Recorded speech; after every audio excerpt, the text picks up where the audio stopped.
not working for a year Yeah. and struggling with my mental health a lot, I was like, okay, before I give up on this career, let's see if I can change things and kind of do it my way. What's the best piece of advice you think you've been given, if you can nail it down? Oh my God. Yeah. Okay. It's been a while since we've hung out. I know. Like ages, like later days. Yes. I'd love to start by just understanding why you do what you do. Like what drives you. I think I do what I do for very selfish reasons. Like one is I love marketing. I just like get so creatively fulfilled by it. You know, some people like fashion and shoes. Like I love marketing and branding. So I do it because I love it. And then I also needed to design a career to support my mental health. Like I have ADHD and depression and I needed something that was like flexible and able to like work with that instead of against it. So with my ADHD, I need to have like my hands in a bunch of things and like switching focuses and tasks and stuff. And then also need to be able to run my business and be in control of my schedule. Awesome. And so part of it, this is interesting, the like hands of different things, because I want to come back to, kind of where you started and made the transition, because you've worked for bigger companies doing marketing at really high levels. You've worked with big companies producing courses, but now like when you look across your business now, what's kind of how is there one revenue line? How do you diversify, or do you diversify? Do you have different business models? Because I know you've been doing some fractional CMO. What's that Yeah. look like today? Yeah. Today, it's funny because I feel like what it looks like today is actually what it looked like when I first started my business. Oh, interesting. And I kind Like of full come circle. full circle, yeah. Oh, So I do, 20 hours a week fractional CMO work, and I just started that in the last few months, and I'm so much happier doing that huh. because as a marketer, as someone who loves marketing, it's not fun to just market yourself. Like that wasn't Right. fulfilling to me. Like my brand is myself. So getting to do that, I think it's great. I think it also keeps me in the game more for my Mhm. content too, because I'm still a practicing marketing leader and Yeah. I'm not like getting stale. Like I have to stay up to date with things. So we have the fractional CMO work. I have my courses. Mhm. I have templates, so digital products. Mhm. Those are all another stream. And then my content, which is a revenue stream from brand partnerships. So those are different Okay. Instagram accounts and my newsletter. Okay. Yeah. And So are you open to breaking down on a percentage basis what that revenue breakdown focus looks like these days, or yeah, even how it's evolved? it's been a very tough year for business for me. Yeah. So last year I basically like didn't work Mhm. because I was needed to take a break for my Mhm. mental health. And so I made a few errors this year going back into things, Mhm. but I would say it's probably like 50% fractional CMO work Mhm. because it's pretty high paying. And Yeah. then brand partnerships used to be like 75% Mhm. of my revenue. The last 2 years it came down, so maybe it's like 40% digital. Digital products. 40% digital products and that extra 10% brand partnerships. But Oh, when the wow. brand partnerships, it's when they come around, they're very well paying, but Right. they're not So it's really it's flipped. inconsistent. So It's this year, interesting. I've heard this from others yeah. even recently, that it's flipped the switch for even literally going from 25% or 75% brand partnerships down to the bottom end of the on the revenue side as well. Yeah, and I think things are getting better now, like it's coming Mhm. back. Most of my brand partners were tech Mhm. companies, and so the last 2 years has been really tough for those companies in general. I think a lot of Mhm. the extra spend wasn't there.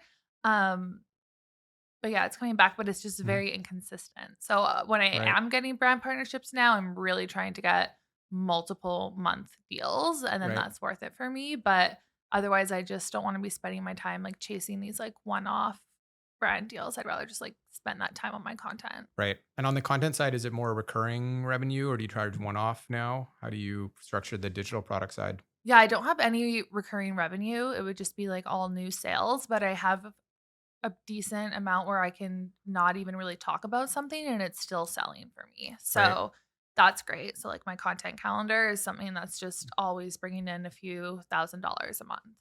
And then with my courses, I just launched a new course. So it's only been a few months, but Mhm. it's still, even if I'm not talking about it, is still making money. And so I'm trying Right. this year to really focus on like building those evergreen funnels, especially Mhm. with search and everything, so that that's basically my goal for the year was to Yeah. get my business to the place where my digital products were very evergreen and I Mhm. wasn't having to constantly be promoting them because I wanted to basically build up build that up so that when I go on mat leave or something, I Yeah. can like still be making money without having to be so active in my business. Right. It's nice to have that passive component. Gives you the freedom even to do the fractional CMO when you want to, Yeah. all of that, or take time off. I mean, you did mention sort of mental health and taking a year off. Any advice, pitfalls, things you'd give to creators kind of going through the journey? Because I think we all face some of these elements of mental health or, burnout or things like this. Is like, how do you, or even imposter syndrome? How, any advice you'd give to people going through it in terms of avoiding that as they achieve more and more success, like you have? I think well, the biggest thing is you don't need to take a year off. I feel Yeah. like that was, like, too detrimental because Right. once I started working again, I started to, like, feel actually so much better because I Huh. was feeling a bit more, like, productive and fulfilled. But yeah, I mean, when you're working in social, it's a really tough job because you need to know what's trending and be online all the Mm. time and like know what's happening. And so it's hard to have those like boundaries. And then I just find content creation in general to be very like emotionally Mhm. draining. And so I try to put in boundaries now where it's like, I'm going to film 1 day a week. Mhm. Like that was basically when I was like, do I want to keep doing my business, what's the Yeah. way that I can be able to do it? And I was like, I will film 1 day a week, 2, 3 videos or whatever it will be, but I can't do that. I can't do more than that Mm. because it's just too much for So me. setting boundaries, locking in your calendar, and there it sounds like there's an element too with the fractional CMO stuff you said of like focusing on the things that you get passion and enjoyment out of as well, right? And it's Yeah. creating some passive revenue around the digital products. Yeah, I think for me, that was a huge I made a lot of changes in my business this Mhm. year, a lot. And I think that one of the biggest things was being I need to spend time I need to spend the most time in my business doing the things that are very creatively fulfilling to me. Mhm. That's how I'm motivated. I used to be very My motivation used to be very fear-based. It was Yeah. all about making money, making enough money, and then once I grew in my career to a certain place, that was no longer what was motivating me, and so I needed to find a new way to motivate Mm. myself, which is for me, it's through creativity. So I was like, "This is what I need to be spending the time on in my business," and so that's marketing campaigns or even just with my courses coming up with really cool branding campaign concepts for Mhm. that and executing that. And so that's also what I'm best at. So Right. that's where I want to be spending most of my time in my business. And the other stuff, it's getting other people Huh. to do it or just not Huh. doing it at all. Right. Yeah. So I'm curious, as someone who's an expert marketer, beyond just being a creator, but also doing it for bigger brands and companies, what advice do you have for creators out there who are scaling, looking to kind of scale to that next level? They're already seeing some growth and success. Because I think a lot of them get into marketing because it's necessary as part of Mhm. it. And it's not always the thing they're trained at, specialize in, or even sometimes want to be doing, but it's necessary to kind of grow and expand whatever business they're creating. How do you, anything you'd share with people, or what do you think is most important for people like that? I think when you're at the point where you're really wanting to scale, knowing your brand, knowing what your brand is, Hmm. feeling very confident in that and protecting it. I Mm. think those are the biggest things because if you're successful with scaling, you want to make sure that your end result of your content or what you're known for or how people think of Mhm. you want to make sure that that is actually like, true to you and Right. authentic and where you want to be because I think it's so easy to scale and go wide and want to do all these things, but if it's not really, you don't want to get to a point where then you're having to like pare down a whole bunch of stuff. So, Right. I would say, yeah, brand is very Mm, important, whether it's your personal brand, whether it's your company's brand, just knowing your story and mm, feeling confident in it. And then go, talking about mental health, I think there's so much pressure on creators that they need to be posting so much content all the mm, time, and it can feel like this like rat race. Like you're a hamster on a wheel and you're never going to mm, stop spinning, and it's can be a very overwhelming place to be. So if you're going to start new channels or do new products that you want to be promoting, make sure that you're setting like a realistic mm, content calendar for yourself and realistic goals, mm, because if you go out there and you're like, okay, I'm going to like scale and I'm going to post 2 videos a day or anything like that, if you're not actually able to have the resources to support that much mm, content, then you're going to burn out, and then you're going to get really frustrated and feel like you're a failure, and then you're not going to be mm, motivated to actually do what you want to do. So I think it's scaling is great, but it's also making sure it's sustainable with right. your current life. And good content takes a lot of time or it takes a lot of money. So you need to Yeah. make sure you have one of those so that you can like scale and Mm. it's still good quality content. Right. Yeah. And it sounds like there's an element of this of being consistent to who you are or who your brand is as well, which Mhm. stays consistent to where your passion is at and even like where you're really good at. Cause I do find sometimes people look to diversify and find that they were really good at some things and they've diversified beyond where their core strengths are, right? Which is Yeah. where you start to struggle. And that's I think burnout, a lot of it even comes from try working like I don't find burnout comes when I'm working really hard. It's when I'm working hard and not getting results, right? Is where you start to see that sometimes. But it can be just you're working too hard. Or if you're working really hard on stuff you're not passionate about, right? Yeah. Which all of can happen if you diversify beyond your core brand or ethos as well. Totally. And I think for me, I've really taken for me, I've actually really niched down on the Mhm, content that I talk about and with my products and what I'm all about, because I think marketing on its own, social media on its own, it's so wide and there can be so many mhm, things within that. And I think I'm a pretty good generalist, but I had to think like, what am I really, really, really good at? mhm, And what do I really, really love? And that's content strategy. mhm, And that's planning and really making this content strategy that then you can apply it to your whole business to mhm, actually grow your whole business through content. So now that's basically what I'm doing mhm. is content strategy, content planning. I have my like suite of just a few little I have a course Yeah. and some digital products, and they're all around content strategy, and that's it, because that's where I'm happy and that's where I'm and I think it just and that's how I'm not gonna get burned out, because Right. I'm really loving what I'm doing versus trying to be the marketing and social media person for everything. Like my old course, I created the Reels Mhm, course and it was very, very successful. But when it came time to doing the second version of the course, mhm. it was torture to me because I Wow. wasn't actually excited about that. I'm not very passionate about Yeah. creating reels or video editing and stuff Yeah. like that. And so it's like I have good strategy stuff for that. And that I like doing that part of the course, but all of the other elements, I wasn't Wow. motivated to do it because it wasn't really in alignment with like Mm. me and my brand. Yeah, it's it really a lot. So many things you said bring me back to this model that Jim Collins shares of the hedgehog concept, where you've got the three intersecting circles, and you're going for the hedgehog part is like the part in the middle. I think is where you intersect something you're passionate about, you're really good at, or can be the best in the world at. Best in the world being sort of a figurative way of Yeah. putting it, and then you can make money at it, Hmm. right? And I think when you start to deviate outside of that, especially outside of the passion one, or you can be good at it, or even you can make money at, obviously, then it causes issues. So it sounds like you've already sort of naturally found that center point of you're passionate, you can make money, and you're really good at it.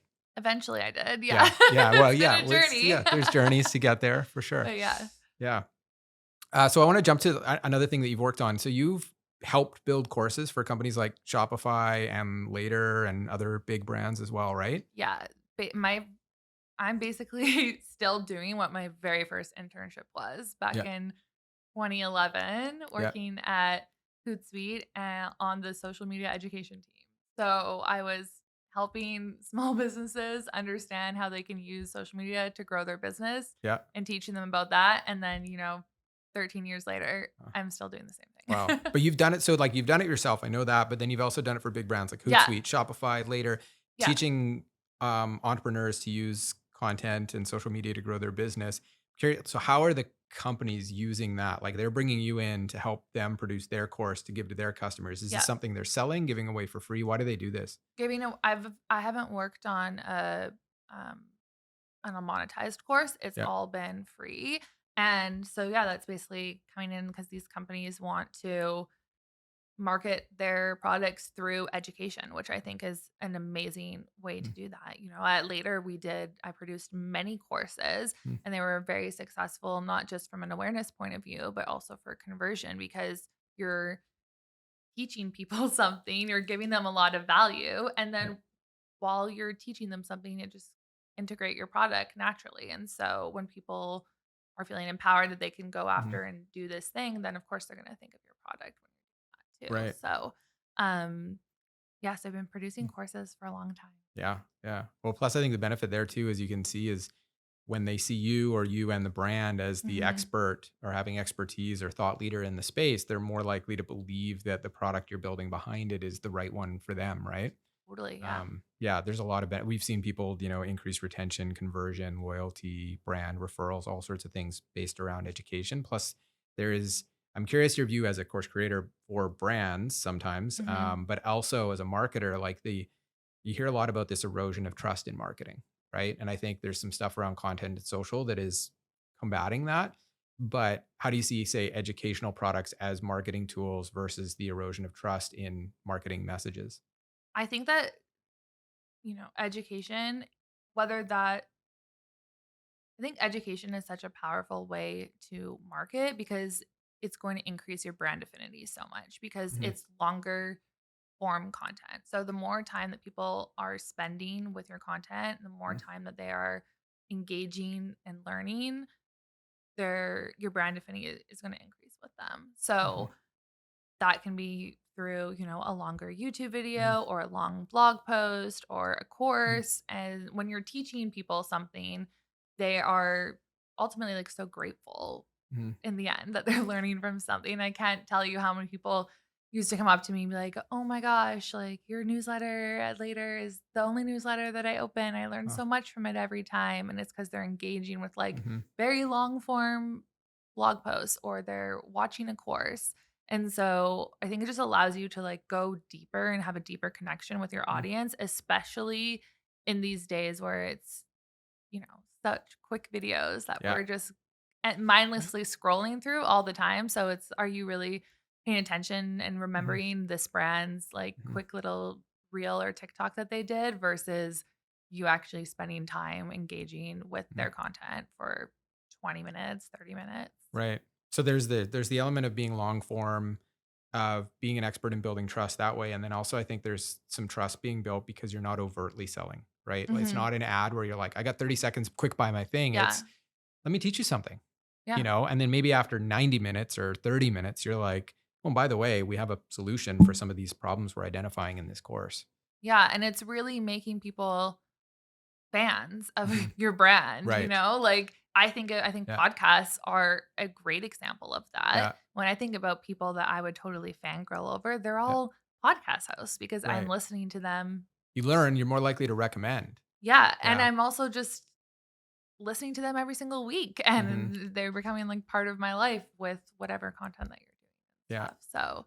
So, um, yeah, Yeah. I think that for me, all of my marketing experience, it's all been Hmm. organic. I'm not a paid girly, and most of all of that organic experience has been in education, like Yeah. just teaching people something, giving them value, giving more than you expect Mhm. to receive.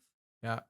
That's interesting. How do you balance because you're kind of like you're creating your content through teach what you know, but your product Mhm. is also teach what you know. Is there a blurring of lines there? How do you think about it? Like, do you I've seen some people who they'll teach some stuff on, say, social, Yeah. and then they reserve a bunch for, say, their content. I've taken more of an approach personally, and I've seen others where it's like, I'll throw everything out there for free on social. The course really is the packaging and the unifying of it in a nice consumable way where it's all in one place and has more, and there's a bit more to it. How do you see that? Is it like, I'm yeah, 100% aligned with you for sure yeah, because yeah, if someone wanted to go through like all of my videos and every story that I've ever posted, sure, that's probably like a lot of what my course is. And I'm never going to be like, oh, I'm going to keep this inside the right. course. The one thing maybe that I'll keep inside is um, the chat GPT prompts and stuff like that I have in there So the that tools, the yeah, extra like the things, the tools type of resources or the things. marketing calendar. Yeah, but as far as Yeah. like education goes, but it's the same thing. Like I recorded a reel the other day, like how to do a content audit, but how much of that can you fit in 90 seconds? Like you Right. can't really fit a lot in there. And so I share as much as I can, but it's really good to be able to, for the people who Mm. want to like go deeper or they don't feel comfortable, they don't know how to like open their analytics and which analytics they should be Yeah. tracking in this audit. And if they want someone to like guide them through Yeah. every step, then they can purchase my course. But otherwise, it's just give them as much Yeah. as we can. And then I think Mm. that I think my approach too, though, is I really changed my pricing model with all Mhm. of my products. So they are, my Mhm. course is $99 and my digital products are like $40 or Mhm. under. So I think that that also allows me to just kind of share as much as I want because Mhm. people, if they feel like they're learning something in They're a more reel or likely to just pick two, it up. they'll be like, okay, cool, I'll buy this. It's not Yeah. like I have to be constantly Mm. like nurturing them towards a Mm. $500 sale. Did it used to be 500? Yeah. And so what prompted the shift from 500 to 900? Is this the same product? New course. So New my course? Reels Yeah. course was $4.99, Okay. and then, the content strategy playbook that I Mhm. launched in June is 99. So why the shift from, say, a $500 product to a 99? So what I did was I was very frustrated with being, like, a course creator because when we talk about things that you, like, love doing, I didn't love the course production part of my job, Okay. and mainly because that was so much video Yep. and it was costly. And I Mhm. know there's like ways that you can do it cheaper, but Mhm. that just isn't me. Yeah. And so I was like, okay, before I give up on this career, because it does make me a good amount of money, Yeah. let's see if I can change things and kind of do it my way. Mhm. So instead of doing a video course, I did a text course. Mhm. And I also think that that course, like Content Strategy Playbook, it there's no reason to have video in Mhm. that course because there's nothing visual that we're talking about. Mhm. Like the most impactful part of it is having the workbook where you're filling, where I'm walking Right. you through and you're like actually creating your strategy. Mhm. And so when I decided to do a text course and an audio course, they can also Mhm. listen to it. Then I was suddenly like, okay, my production costs are have dramatically decreased Mhm. now. I think I can offer this at a lower price point Mhm. and my content calendar template at $39 was doing Mhm. very well. So I was just kind of like, let's Mhm. try this out. And I was also kind of over like running discounts or Mhm. sales and stuff. I just wanted something that could be like always on. And I think it's probably, I'm not saying it's impossible, it's probably a lot harder to sell a really high ticket course if it's just text because people in their mind like think Mhm. that maybe it's supposed to be video or something. And I ultimately just wanted it to be like accessible to all my audience. Like my work Instagram account, TrendSpotter, has almost 300,000 followers on that. So Mhm. I was like, if we can get as many people as those people engaging and purchasing without having Yeah. to build, again, things I don't like doing, building these really like whole sales channels and funnels and Mhm. all of that stuff. But I didn't put a Mm. lot of thought into it. That was Yeah. just kind of Huh. what my gut said, and I went with it. Yeah, but I think it takes you to a good place for things you've outlined in terms of back to like what you're good at and what you enjoy doing. And that at 500, $1,000 kind of product, you need to be doing a lot more nurture, maybe a Mhm. sales webinar, maybe even a sales phone call at some point, price point wise. Whereas you drop to 99 and you can do what you love, produce great content, have a product, and connect the dots lightly, but you don't have to do that work in between. So I think like fundamentally it changes your sales flow to a way where you can manage it but still make great revenue. And so it's interesting because I think, a lot of times I think people ask me about optimal price for course, and I think more revenue maximization and like what's the value and change you've provided. I hadn't thought of it so much this way, which I think is really cool to hear from you, that it's like, Mhm. well, I'm just focused on what I'm good at and what I want to be doing. And Yeah. then you get to do more of what you're good at and you want to be doing. And that more drives the outcome as opposed to just the optimal price testing. Right. Yeah. So I love that. And the idea of the audio and text course, I love. I think there is places and time and value for video, and people do appreciate it. But there's also, I think, people who really appreciate the audio. Think how popular podcasts are. And I know we're doing video podcast here right now. But certainly like that ability to listen to your program. Like I, I do consume courses, I read books, but I do a lot of like, listening to audiobooks in the car ride and things like that, or on a hike or a walk. And Yeah. so being able to do that with your course would be awesome. Yeah, people were very excited about it, and just Mhm. because they were like, "Yeah, I wanna be able to unload the dishwasher or something while I'm Yeah. learning," and Mm. I also wanted to create a course that was also Mhm. very ADHD friendly Right. as myself. I personally struggle sitting there and watching Yeah. videos for 4 or 5 hours. Especially if you have a day job where you're on Zoom, Yes, right? definitely, and I also Mm. wanted my content to be Mhm. I wanted it to be very easy if you just needed a little section of something to find exactly what you're looking for. Right. And obviously if you did like a ton of 5-minute videos, I guess that would be, That's usually what I easy. recommend. Yeah. Well, and Yeah. our search and all that, you can find it. But I Yeah. see where you're going with the text search and the audio search. Yeah, well, I just have, modules for everything and just sections or like, maybe the podcast episode Yeah. is like 5, 6 minutes long. Yeah. But I want people to be easy. So it's like, okay, I'm working on my Q2 planning right now. Yeah. Let's pull this up again and refresh Hmm. it. But yeah, people have been very excited at the idea of audio. And personally, I like to read content Yeah. because it's less stimulating for Hmm. me. That's why I'm like all about threads right now. I'm like, I need a break from the other social things. So yeah, it was just something different. And so far it's going well. Great. Good to hear. And then I think, do you have a team? I do have a team. Yeah. Yes, a You want to small tell me about team. that? Yeah. Yeah. Okay.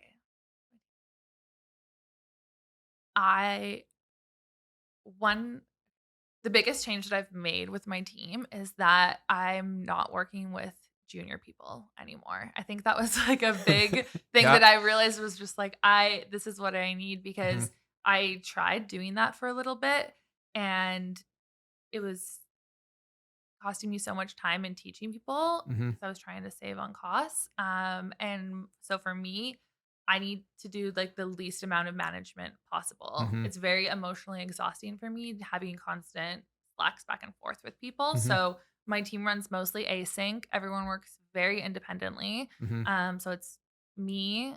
Ariana is my talent manager. She Hmm. handles all my brand partnerships. Um, Mel does my social, Hmm. and I have video editors, and those are kind of coming and going depending on what Hmm. people are doing. And my husband, Yeah. he works How's for he? me now How's too. he part of the team? He does like our finance stuff and Awesome. emails and things like that. Yeah. Right. So, yeah. So that's the team. It's He's not like totally async, is he?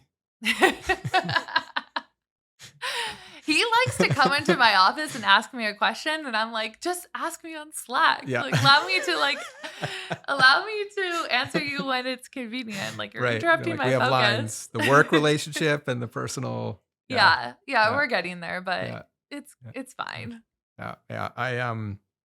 My wife did some of our finance and accounting in early days with Thinkific. She's a CPA, and Yeah. she quickly realized, she's like, yeah, I would never want to work with you directly.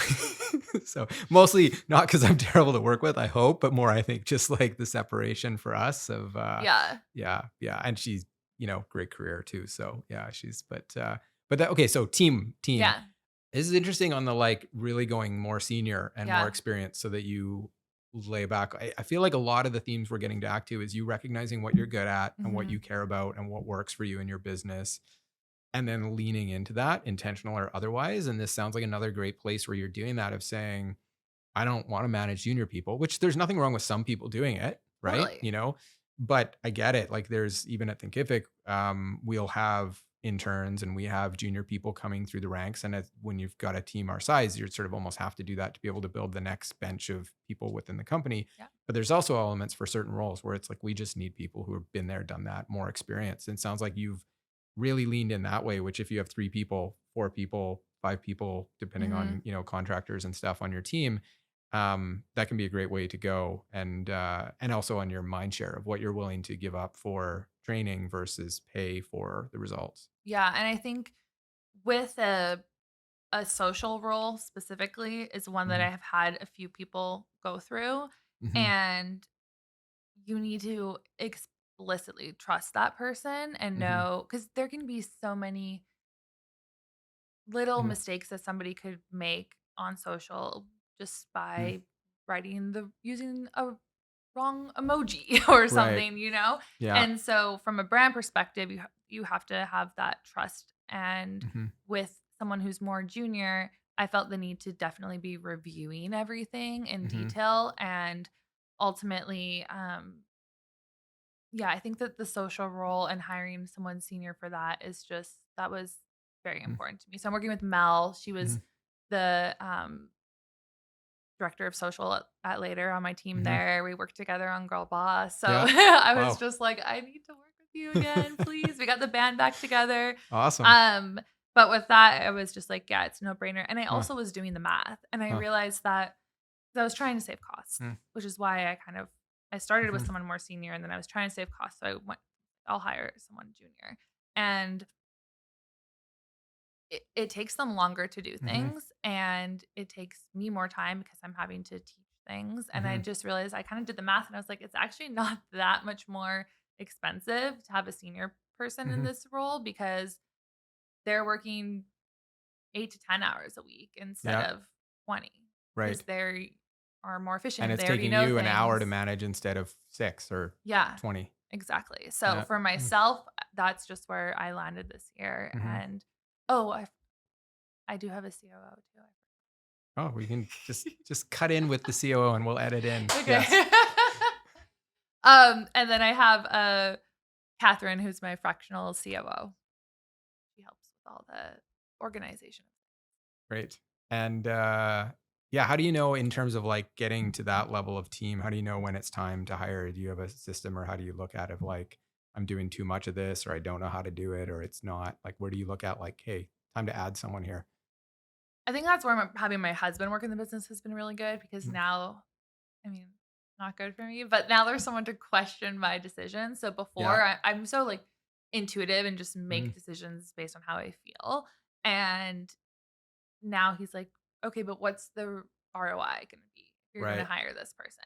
Like, actually, how are you going to make more money because of it? Not just because you feel like there's no way it can happen. And Right. so having to like think about that a little bit has been good, but Mm. I don't know if I have a good answer for Yeah. when do you know you Mm. have to hire. I think for me it does go back Mm. to what do I need to do so that I'm in like I'm just putting my mental health first before Yeah. everything. So what do I need to do so that I'm spending the majority of Mm. my time in my little zone of genius Yeah. and not setting up email flows Yeah. or doing admin stuff or doing my Yeah. taxes Right. like so Mhm. it's kind of yeah outsourcing that, but then it's also looking at I think one of my big things has been I just got my new Mhm. course out. That was a lot of work. And now that I have everything, it's all kind of like coming together. My content Mhm. strategy that I set at the beginning of the year, everything's finally starting to come together. Mhm. And so the next piece of it is just keeping things simple, Right. not trying to scale a lot because I don't want to have to hire more people and work with Mhm. more people, maybe eventually, but for the season of my life, Yeah. I'm good. And um, yeah, keeping my team small. I Mhm. think before I was adding more people and it's just a lot for me. So, Yeah. No, it um, adds weight for sure. yeah. I know that. Yeah, so I'm Yeah. like when I Yeah. look at my week, I'm Yeah. like, what do I want to be I think Huh. that's where, going and doing the fractional CMO work has been so Mhm. good for me because, I Mhm. get paid very well to do Mhm. it, but I love Yeah. doing it, but kind of like my ideal life right now. It's like Mhm.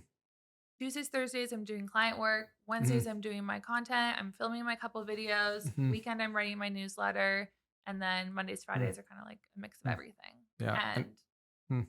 that's that's just how I kind of want Yeah. it. Yeah. And I think allowing you to focus on your unique genius Hmm. is the greatest ROI you can probably get. So I think the ROI analysis for hiring sounds like, I mean, it is a really great way. That's how I look at what is the ROI?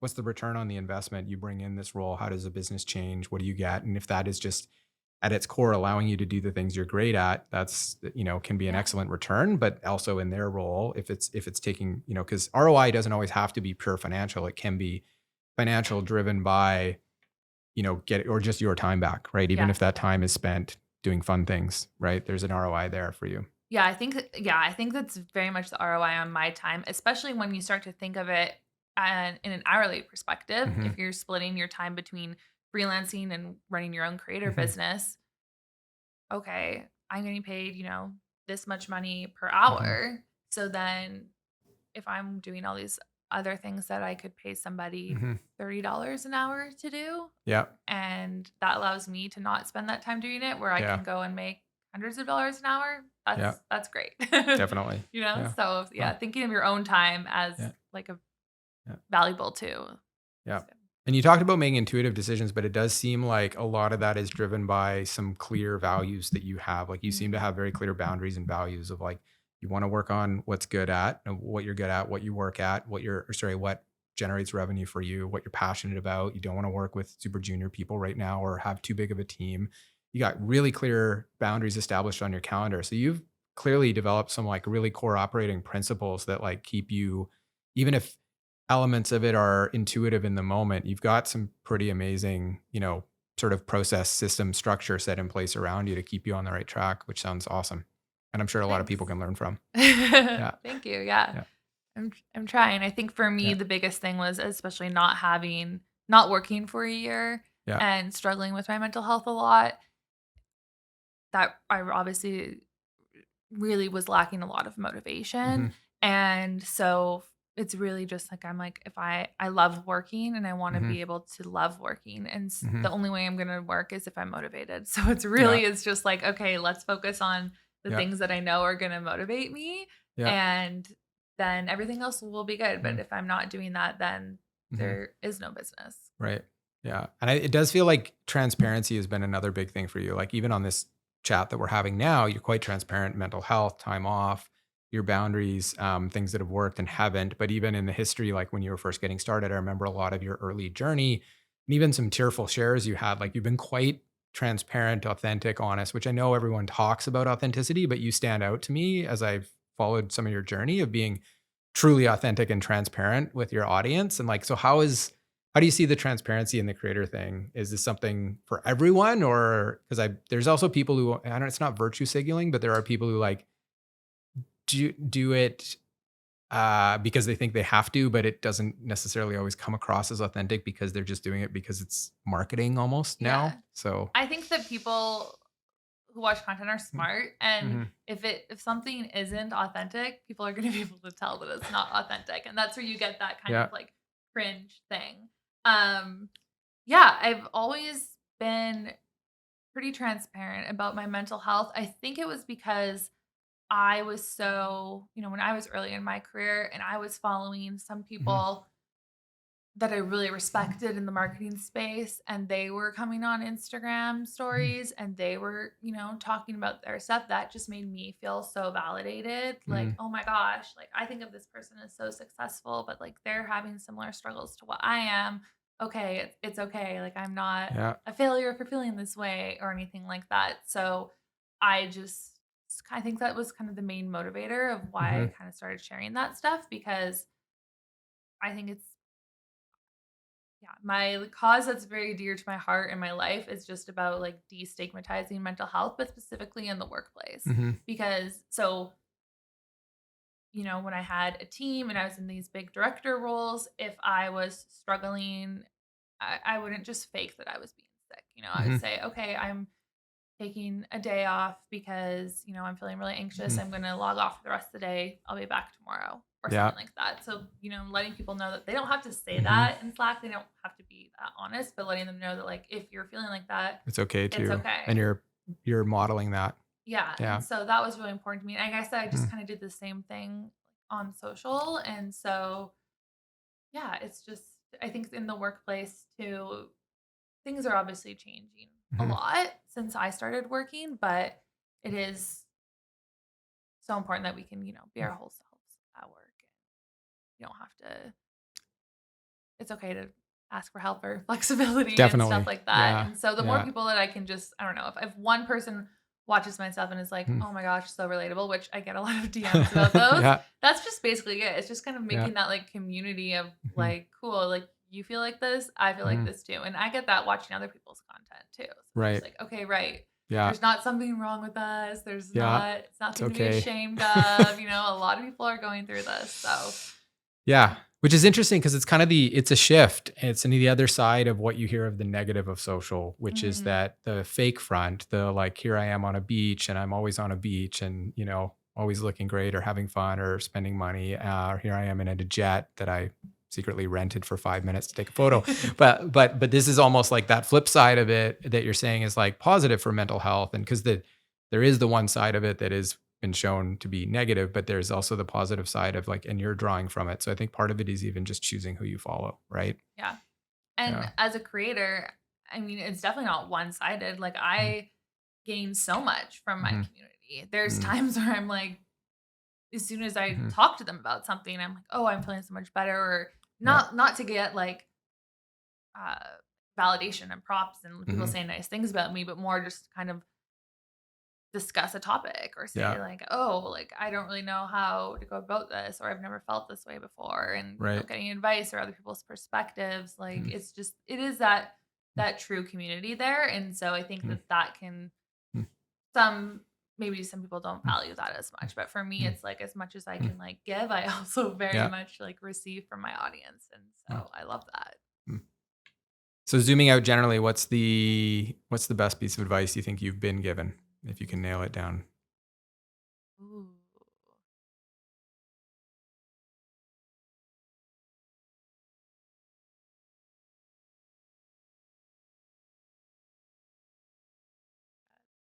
Can I think of anything? It's okay. We can edit the thinking out too, Okay. so it's good. Yeah.